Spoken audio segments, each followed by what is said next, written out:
good morning सकाल सकाल उठी जाइए और बेबे झी उठीगलानी स्कूल अच्छी आस ब्रश ब्रश कर मुझे आलू काटिक रखी कड़े बस आलू भाजी भल लगुच माँ कमी दे भल लगुच तो सकाल बेबी टिफिन दे आज रुटी और से आलू भजा नब आलू भजा बस रुटीटा टी बड़ हो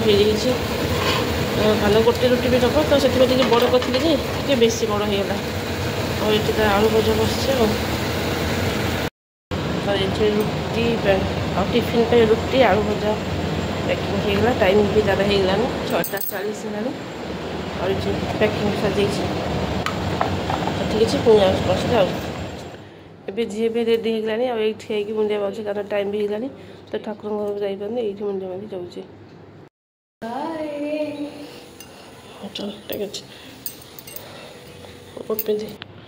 तो आज मुझे तौक जाइन गोटे मेडिसिन कम ना तो ऊपर आस तौक पकईदेली और मुझे जाऊँ